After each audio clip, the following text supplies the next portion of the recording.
शिवाय नमस्तुभ्यम। हर हर महादेव। छत्तीसगढ़ राज्य के भिलाई में गुरुजी पंडित प्रदीप मिश्रा जी के द्वारा 7 दिवसीय श्री महापुराण कथा 30 जुलाई से शुरू हो गई है, जो कि 5 अगस्त तक आस्था चैनल के माध्यम से दोपहर में 1 बजे से 4 बजे तक लाइव देखी जा सकती है। आज 2 अगस्त भिलाई की शिव पुराण कथा में गुरुजी ने कुछ नए उपायों की जानकारी दी है, जो इस प्रकार है। 3 अगस्त सावन रविवार को गुरुजी ने सभी से एक बिल्कुल नया उपाय करने को कहा है। इसके बाद गुरुजी ने बताया है 4 तिथियों में एक चावल के दाने को अर्पित करने वाले एक विशेष उपाय की जानकारी दी है। उस उपाय को कैसे करना है, नया उपाय है जो आप आज ही इस वीडियो में जानेंगे। किसी कारणवश यदि आपने आज कथा नहीं सुन पाई है तो पूरी कथा का रस्तक तो आपको इस छोटे से वीडियो में प्राप्त होने वाला है। तो बढ़ते हैं कथा की पहली विशेष जानकारी को। सावन का जो महीना है होता है भगवान की भक्ति, भगवान की अनुपम श्रद्धा का महीना होता है, जिसमें भोलेनाथ को कैसे रिझाना है, कैसे मनाना है, कैसे प्रसन्न करना। पूरे साल में केवल सावन का महीना ऐसा होता है जिसमें धरती पर रहने वाला कोई भी जीव अगर भोलेनाथ के मंदिर की चौखट तक पहुंच जाता है तो भोलेनाथ उस पर करुणा कर ही देते हैं। कहते हैं आज की कथा की दूसरी जानकारी की ओर। 3 शब्द होते हैं। गुरु जी ने कहा, पहला कर्ण प्रिय, दूसरा वर्ण प्रिय और तीसरा धर्म प्रिय। श्री महापुराण की कथा कहती है कि एक कर्ण प्रिय शब्द होता है जो स्वयं को अच्छा लगता है, जिसके कारण हम अपने अंदर अभिमान पैदा कर लेते हैं। पढ़ते हैं आज की कथा की तीसरी जानकारी की ओर। 5 स्थान ऐसे जहाँ पर अगर आप 2 या 5 मिनट भी रहे तो आपके ध्यान की केंद्रता होनी चाहिए। जैसे दीप लगाते समय फालतू की बातें नहीं होना चाहिए। जब आप दिया लगा रहे हैं या प्रज्वलित कर रहे हैं, क्योंकि दीप लगाने से तात्पर्य ज्योति पैदा करना है, ज्योतिर्लिंग स्वरूप को उत्पन्न करना है। ध्यान दीपक में आपका होना चाहिए। इसके बाद दूसरा गुरुजी ने बताए हैं, एक भोलेनाथ का मंदिर हुआ, सूर्य नारायण हुए, तुलसी मैया हुई, वटवृक्ष हुआ, पीपल हुआ, आंवला हुआ, बेलपत्र। जब भी हम वहाँ पर जल चढ़ाते हैं, जब व्यर्थ की बातें ना करें, जल की धार पर आपका ध्यान केंद्रित होना चाहिए। ऐसा नहीं कि यहाँ आप जल चढ़ाते जा रहे हैं और आप अपनी बात करते जा रहे हैं, ऐसा नहीं करना। तीसरा, भगवान को प्रणाम करने के लिए नीचे झुकें, तो भगवान के चरणों पर आपका ध्यान केंद्रित होना चाहिए। चौथा, गुरुजी ने बताया कि नंदी के पास कुछ देर बैठो और भोलेनाथ पर ध्यान केंद्रित करो, ऐसा भी आपको करना है, ध्यान केंद्रित करना है। फिर 5वां बताया गुरुजी ने, भोलेनाथ के मंदिर में जब भी जाओ तो शिव मंदिर में जो ऊपर जलाधारी मंदिर होती है, मंदिर में निकलते समय कुछ क्षण के लिए ही सही ऊपर बंदी जलाधारी के दर्शन आपको करना चाहिए। अब बढ़ते हैं अगली चौथी जानकारी की ओर। पहले भी कहा है गुरुजी ने, कहा जीवन में बहुत बड़ी दिक्कत आ गई हो, परेशानी आ गई हो, तो आपको शिवलिंग पर जल चढ़ाने के बाद कुछ समय के लिए नंदी भगवान के पास जाकर बैठना है। पर किस ओर बैठना है जिस ओर नंदी जी का पाँव आप देखेंगे उठा हुआ रहता है। जो नंदी जी के चरण आप ध्यान से देखेंगे, ना तो एक चरण आपको उठा हुआ दिखेगा, बस उस चरण को उठा हुआ है, वहीं पे आपको उनके पास जाकर के बैठ जाना है। वहाँ से ध्यान आपको शिव जी में लगाना है, शिवलिंग पे ध्यान केंद्रित करना है। बढ़ते आज की कथा की 6वीं जानकारी की ओर। रमा उपाध्याय जी पत्र लेकर आए, लिखती हैं, मेरी आयु 70 वर्ष है। मेरी जेठानी के बेटे की आयु बढ़ती चली गई पर उसके पर संतान नहीं हुई। उसकी शादी के 45 वर्ष निकल गए, संतान सुख नहीं हुआ। पर सफ़ेद आंकड़े की जड़ का प्रयोग और पशुपतिनाथ व्रत ने कमाल कर दिया और 45 वर्ष के बाद जुड़वा बेटों ने जन्म लिया। उसी का आभार व्यक्त करने आए हैं। बढ़ते हैं आज की कथा की 7वीं जानकारी की ओर। अश्विनी विश्वकर्मा जी पत्र लेकर आई, लिखती हैं, मेरे पति की तबीयत खराब हुई, डॉक्टर ने पूरी जांच करी और पेट में कैंसर बता दिया। जैसे ही पता चला मैं रोज़ जल चढ़ाना शुरू कर दिया और जल का आचमन करा देती और डॉक्टर का इलाज शुरू किया। और जहां डॉक्टर ने कहा था कि कैंसर कंट्रोल नहीं हो सकता है, दूसरे ही हफ्ते डॉक्टर ने कहा कैंसर कंट्रोल में है, अब आप इन्हें घर भी ले जा सकते हैं। उसी का आभार व्यक्त करने आए। बढ़ते ऐसी कथा की 8वीं जानकारी की ओर। दुनिया में कहीं भी इंसान मरता है उसके आगे एक्सपायर लिखा जाता है, पर भारत में अगर कोई मरता है तो उसके नाम के आगे स्वर्गवासी लिखा जाता है।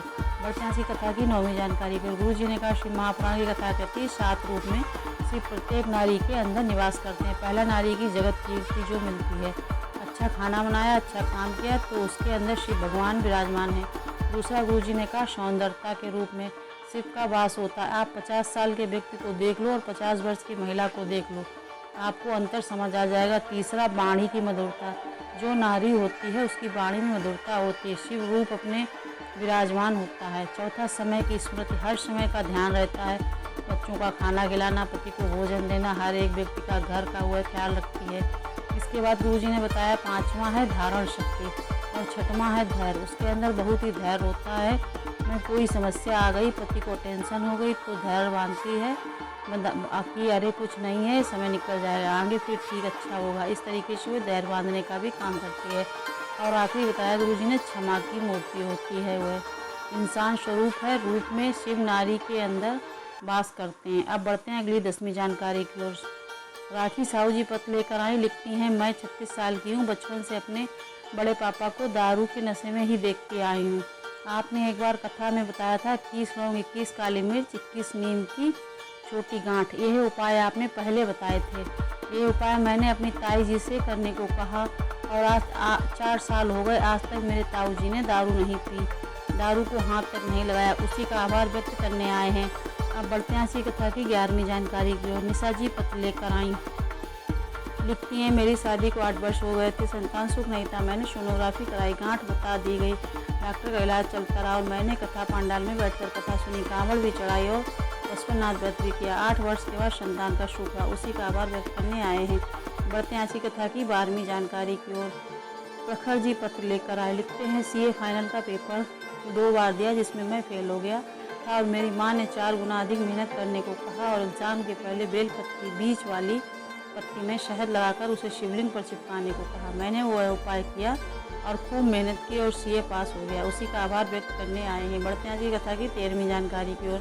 सावन के महीने में एक बिल्कुल नए उपाय की जानकारी देते हुए गुरुजी ने कहा अगर आपका कोई पैसा लेकर चला गया, बहाने बना रहा है या देने से मना कर दिया है या आपका पैसा कहीं पर फंस गया तो आपको इस सावन के सोमवार के 1 दिन पहले और 1 दिन बाद मतलब 3 दिन इस उपाय को करना, रविवार, सोमवार और मंगलवार। यह उपाय रविवार को आपको 1 कनेर का पुष्प और 1 बेलपत्र शिवलिंग के ऊपर अर्पित करना है। फिर सोमवार के दिन 5 कनेर के पुष्प और 1 बेलपत्र शिवलिंग के ऊपर अर्पित करनी होती है। फिर मंगलवार के दिन आपको 3 कनेर के पुष्प और 1 बेलपत्र शिवलिंग के ऊपर अर्पित करनी होती है। बस आपको इतना ही करना, डूबा पैसा फंसा पैसा जरूर वापस आ जाएगा।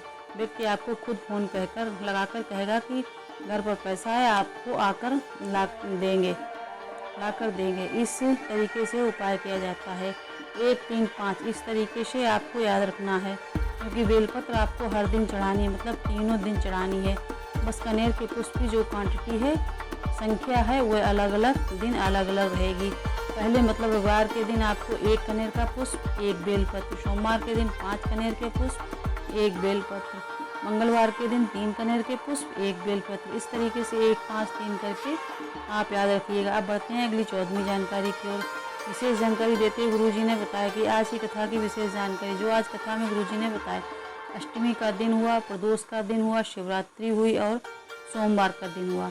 आपको भोलेनाथ के मंदिर में जाकर 1 चावल का दाना अर्पित करना शुरू कर देना है। इनमें से कोई भी एक दिन बांध लें या फिर अष्टमी के दिन बांध लें या सोमवार को मान लें या फिर ये चारों तिथियां जो बताएंगे हैं, अष्टमी, प्रदोष, शिवरात्रि, सोमवार, ये सभी तिथि में आपको चावल का दाना अर्पित करना है।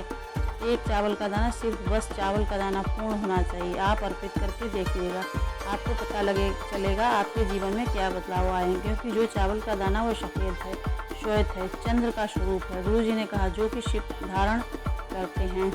यदि चावल का दाना आप अर्पित करते हैं, किसी भी चीज़ को लेकर आप अर्पित करते हैं, मन में कोई भी भाव लेकर आप अर्पित कर रहे हैं तो उसमें आपको सफलता जरूर देखने को मिलेगी। अब बढ़ते हैं अगली 15वीं जानकारी की ओर। गुरुजी की आगामी कथाओं की जानकारी इस प्रकार है।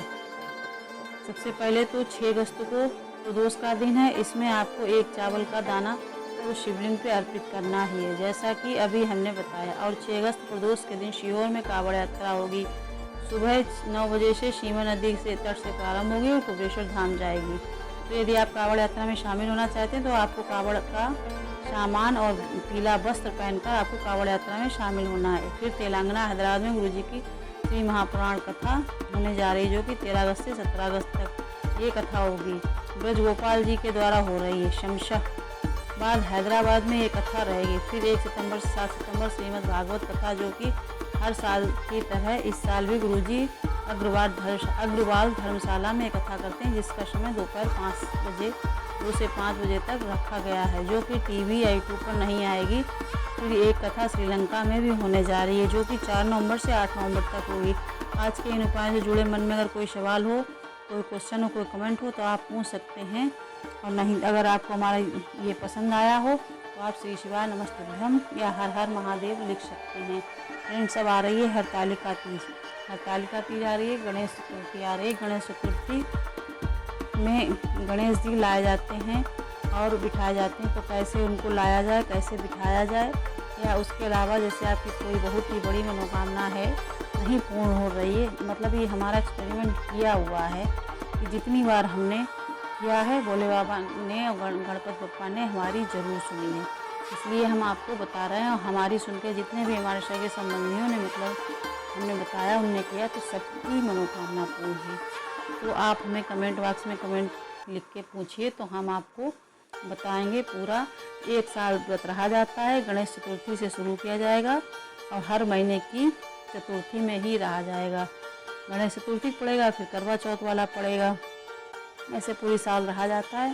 तो उसको किस तरीके से रहना है, क्या उसमें खाना है, कैसे पूजा करनी है और कैसे उद्यापन करना, सब हम आपको पूरा सरल विधि से बिल्कुल क्लियर करके बताएंगे। तो जो अभी से अगर आप जानकारी प्राप्त कर लेंगे, तब आप गणेश चतुर्थी वाले दिन ये व्रत उठा पाएंगे। व्रत साल में एक ही बार गणेश चतुर्थी को उठाया जाता है। तो आप कमेंट करके जल्दी जल्दी बताइए कितने लोगों को वीडियो चाहिए उस चीज़ की, तो हम वीडियो आपके लिए बनाएं। श्री शिवाय नमस्तुभ्यम, हर हर महादेव।